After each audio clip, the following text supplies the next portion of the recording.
Trump's war on Iran has entered its 16th day, and one of the most serious problems facing the White House is no longer only military. It is diplomatic.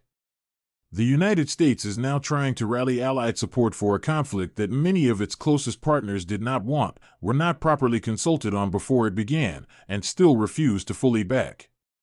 That breakdown is now becoming one of the most important developments in the war. More than 6,000 targets have reportedly been struck inside Iran since the campaign began on February 28, 2026. Billions of dollars have already been spent. American service members have been killed. Oil prices have climbed above $115 a barrel. The Strait of Hormuz remains effectively closed to Western shipping. And now, after helping trigger a conflict in one of the most strategically sensitive energy corridors in the world, Trump is publicly calling on countries like China, France, Japan, South Korea, and the United Kingdom to send warships to help secure that waterway.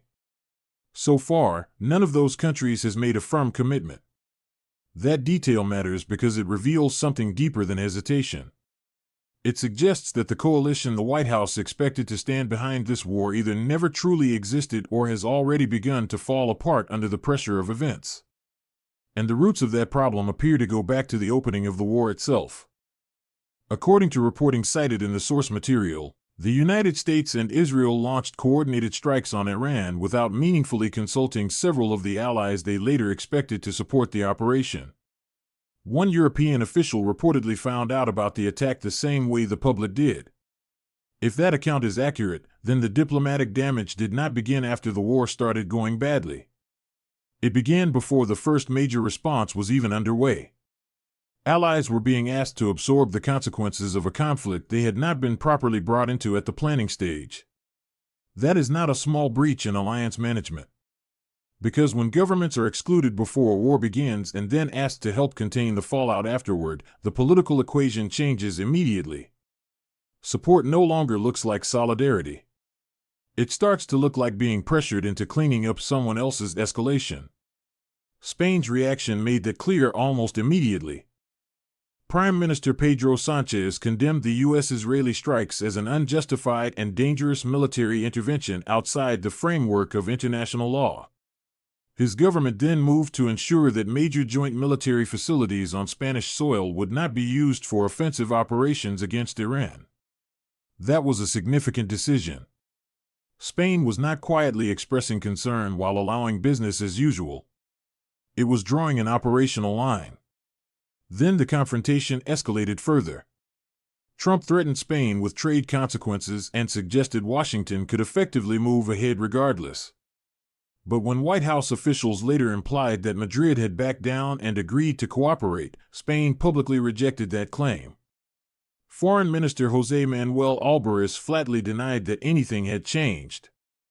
In other words, the White House presented compliance that did not exist, and Spain contradicted it in public and in real time. That was more than an embarrassing diplomatic moment. It exposed a larger pattern now shaping the war, allies being named before they agree, support being suggested before it exists, and public claims from Washington running ahead of the actual facts on the ground.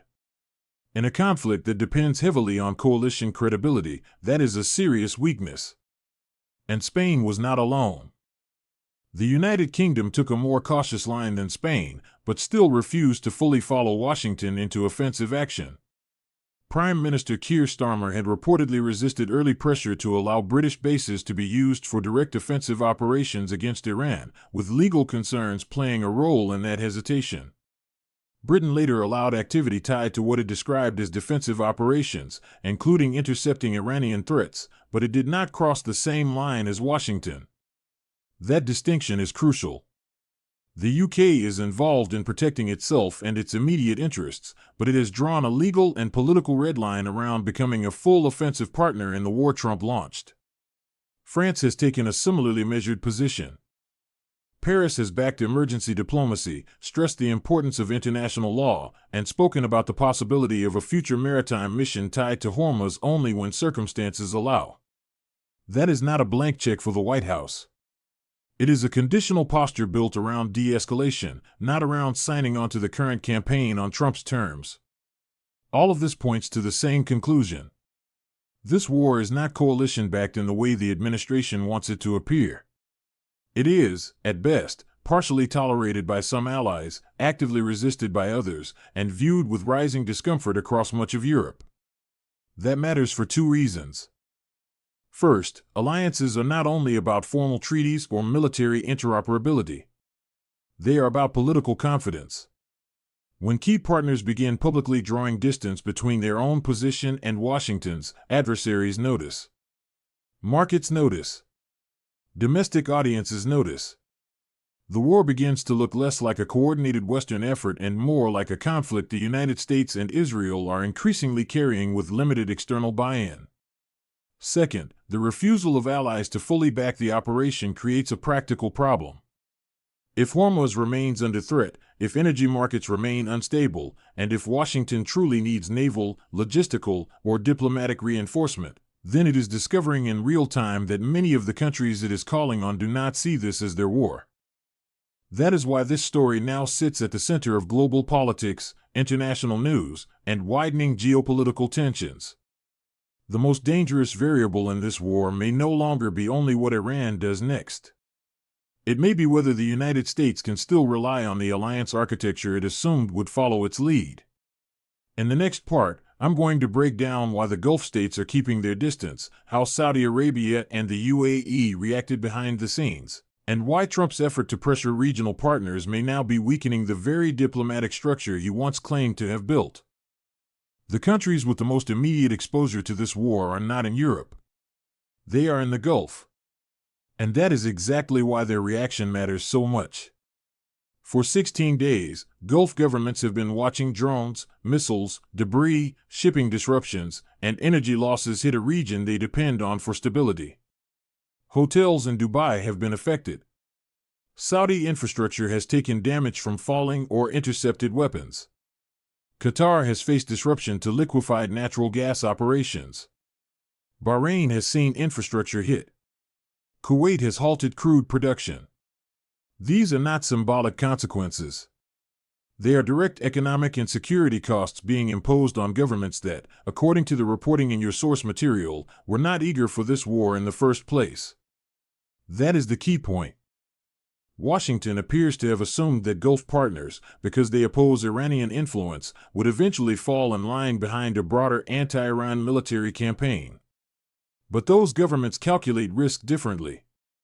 They do not have the luxury of thinking about Iran as a distant adversary. Iran is their neighbor. The United States can surge into the region and later reduce its presence. The Gulf states cannot relocate. They have to live with the long-term consequences of any escalation once the American phase of the crisis ends. That is why Saudi Arabia's position was so revealing. According to the source material, Saudi officials were privately furious at the scale and timing of the U.S.-Israeli strikes. Riyadh had reportedly made clear from the start that its airspace and territory would not be used for offensive operations against Iran. That stance has held. It is a very strong signal because Saudi Arabia is not taking that position from sympathy toward Tehran. It is taking it from self-preservation. The kingdom understands that if it becomes an active offensive platform in this war, it immediately increases the likelihood of renewed attacks on its own energy assets, border zones, and internal stability. The same logic applies across the Gulf. The United Arab Emirates has spent years trying to balance security relations with Washington while cautiously managing its relationship with Tehran. Bahrain has its own sectarian vulnerabilities. Qatar has to think about infrastructure, energy exports, and regional mediation roles. Kuwait and Oman have long understood that conflict with Iran does not remain neatly contained once it begins. So when Washington or its allies talk about a shared struggle, Gulf governments hear something very different. They hear the prospect of becoming permanent targets in a war whose opening decisions were not theirs. That is why public pressure from figures in Washington has been so poorly received. According to the source material, Senator Lindsey Graham returned from Israel and openly questioned why Gulf states were refusing to join offensive operations, warning of consequences if they stayed out. That kind of language might play well in domestic U.S. politics, but in the Gulf it lands very differently. It sounds like Washington demanding that local governments expose themselves to retaliation for a war they did not authorize and explicitly warned against. The response from the region reflected that frustration. A prominent Dubai-based businessman reportedly posted that Gulf states know exactly why they are under attack and know who dragged the region into escalation without consulting those later described as allies. Even though that post was later deleted, the sentiment clearly resonated. And that sentiment is strategically important because it tells us that the problem is no longer limited to official diplomatic caution. It is now bleeding into broader elite anger inside states that Washington has long treated as central regional partners. This is where the diplomatic damage becomes structural. Because Trump's Gulf strategy was built heavily around economic partnership, investment flows, and the idea that these governments saw Washington as an indispensable security anchor. But if those same governments now conclude that the U.S. is willing to start a regional war over their objections and then pressure them to absorb the retaliation, the entire political foundation of that relationship begins to weaken. And the consequences are not only military. A Gulf official cited in the source material reportedly said regional governments are now reviewing overseas investments. That matters because the relationship between Washington and the Gulf is not just about bases and weapons. It is also about finance, sovereign wealth, energy, and long-term strategic trust. If the war begins to erode that trust, the effects will move far beyond the current battlefield. This is why the Gulf response is now one of the most important variables in global politics, international news, and the wider geopolitical tensions surrounding the war. The administration may have expected reluctant support. What it is getting instead is distance, public neutrality, quiet anger, and private calculations about how to survive the consequences of a war that is already damaging regional economies. That distance also connects directly to the Strait of Hormuz. Because Gulf states cannot simply cheer on military escalation while their own ports, export routes, and infrastructure remain exposed. If the strait stays closed or partially unusable, if insurance costs keep rising, and if attacks or disruptions continue, then these governments face a double blow. They absorb the economic cost of the war while being asked politically to stand closer to the side that triggered the crisis. That is an extremely difficult position to maintain. And it helps explain why so many Gulf governments are choosing caution over alignment, even when they have deep disagreements with Iran. In effect, they are signaling that anti-Iran sentiment does not automatically translate into support for a U.S.-Israeli war campaign, especially one launched without the kind of consultation and coalition discipline they expected.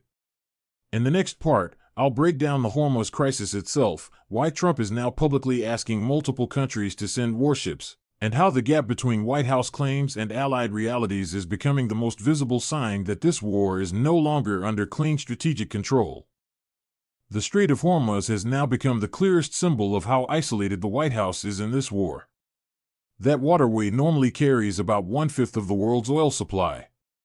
Once the conflict began, Iran moved quickly to treat it as leverage. Shipping slowed, vessels backed up, and attacks or reported incidents involving tankers began to multiply. The result was immediate: higher oil prices, higher insurance risk, and a growing sense in global markets that the conflict had moved beyond direct military exchange and into the core arteries of the world economy. That is what makes Trump's response so revealing. Instead of announcing that the United States was fully prepared to reopen the strait by force on its own, he publicly called on other countries to send warships. He named China, France, Japan, South Korea, and the United Kingdom, saying they should help keep the waterway open and safe. On paper, that sounds like coalition building. In reality, it looked much more like a president trying to assemble support after the crisis had already deepened. And the replies were telling. China spoke in the language of de-escalation and stable energy supply, not military participation. South Korea said it was reviewing the situation carefully, which in diplomatic terms is nowhere near a commitment. France said an escort mission might be possible only when conditions permit, which is another way of saying not now, and not on the basis the White House is publicly suggesting. Germany was even clearer. When asked whether it would become an active part of the conflict, the answer was no. That matters enormously. Because this was not a quiet failure behind closed doors. It was a public demonstration that the countries Trump expected to help stabilize Hormuz were not ready to follow his lead. That turns the strait from a military problem into a coalition problem. If the United States cannot quickly assemble even a basic maritime alignment around one of the most important shipping routes on Earth, then the claim that the war still rests on Allied support becomes harder to sustain. This is where the contradiction inside the administration's messaging becomes impossible to ignore. On one side, the White House has projected confidence, claiming major success against Iran's military capacity and suggesting that Tehran's ability to sustain threats has been heavily degraded. On the other side, Trump is publicly asking multiple countries to send naval support to help deal with the very threat he says has already been crippled. Those two messages do not sit easily together. If Iran's capacity has been shattered, why is emergency coalition support now so urgently needed in the Gulf? That is why this story is moving so quickly through global politics, international news, and the wider field of geopolitical tensions. Because the issue is no longer just what Iran can still do.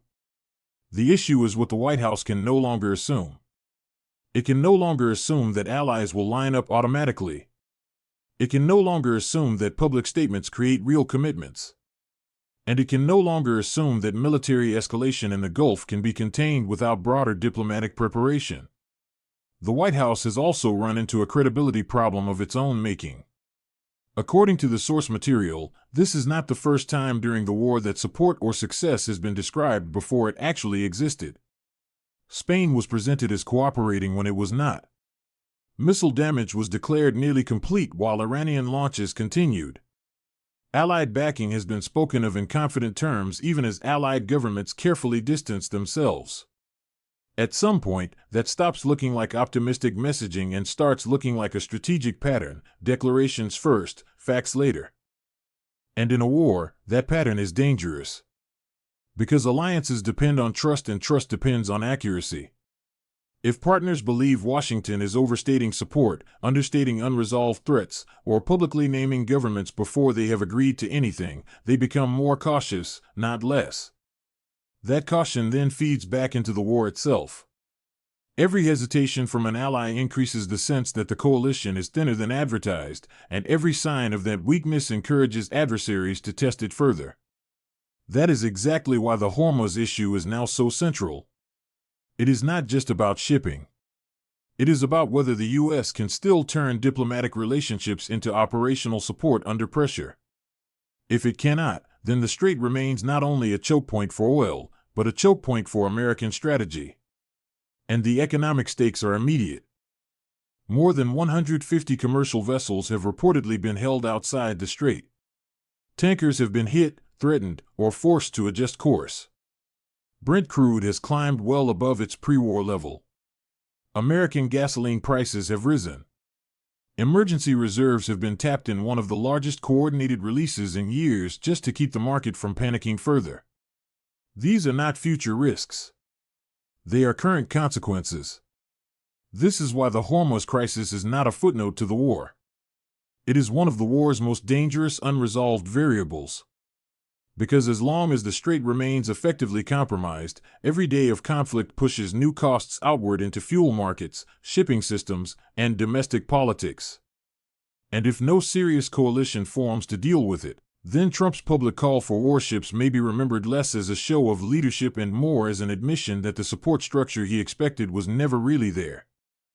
In the next part, I'll close the story by breaking down what this diplomatic collapse means for the future of the war, why the gap between Allied obligations and Allied willingness is now the central strategic problem, and whether Trump can still rebuild a coalition after starting a conflict so many partners never wanted in the first place. The central strategic problem now is not simply whether the United States and Israel can keep striking targets inside Iran.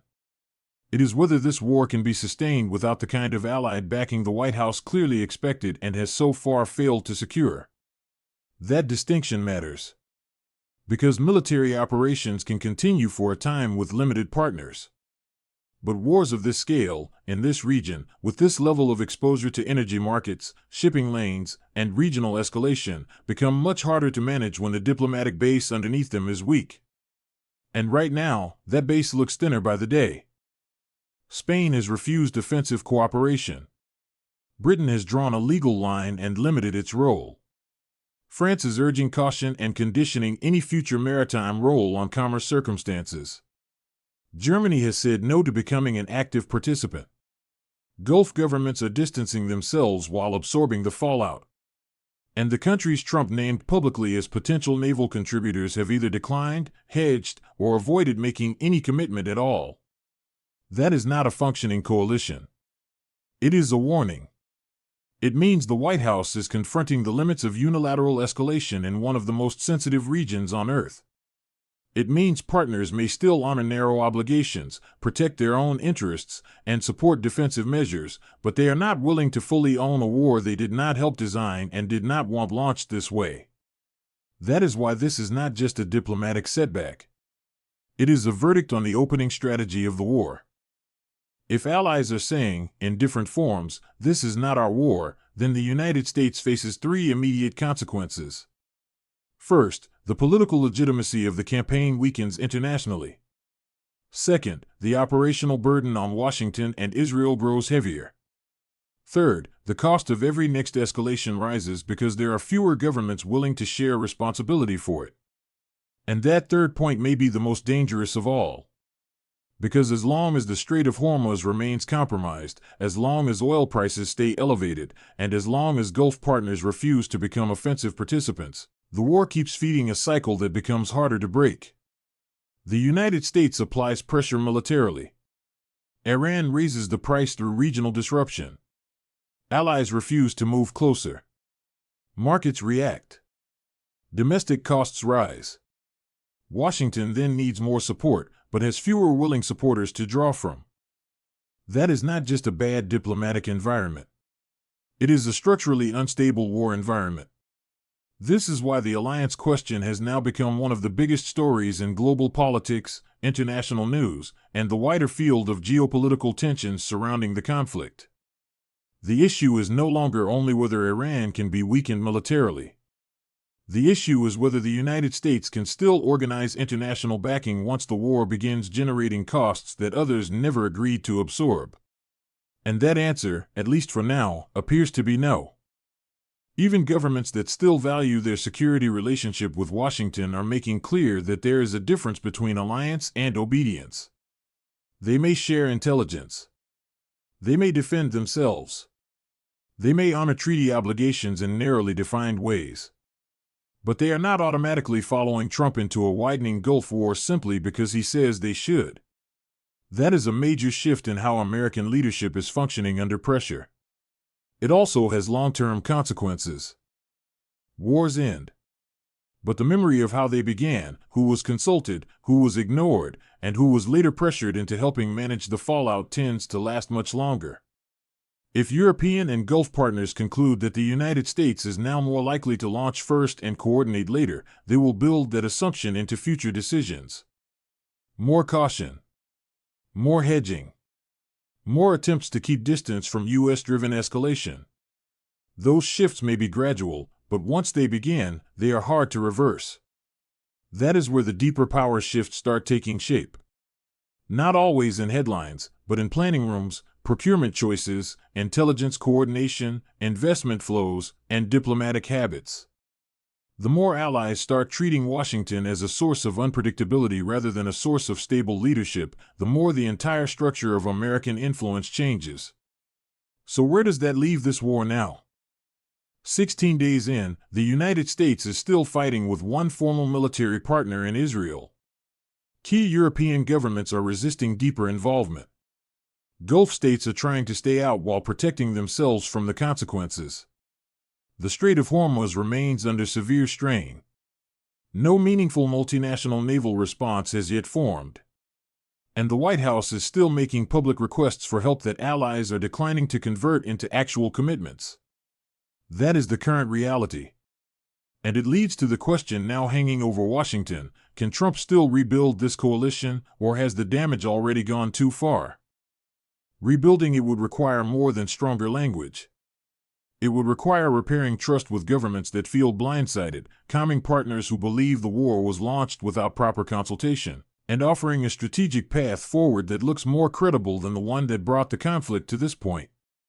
That is a very difficult task in the middle of an active war, especially when the economic and military costs are still rising. Which is why the most likely near-term outcome is not a rebuilt coalition, but a narrower one, the United States and Israel carrying the main burden while others stay close enough to protect themselves, but far enough away to avoid ownership. That is a weaker position than the White House appears willing to admit.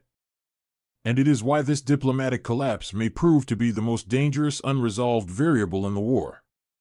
Not because allies are criticizing Trump, but because when the conflict reaches the point where more ships, more cover, more basing, or more political backing are actually needed, the president may discover that the world he expected to follow him has already decided to stand back.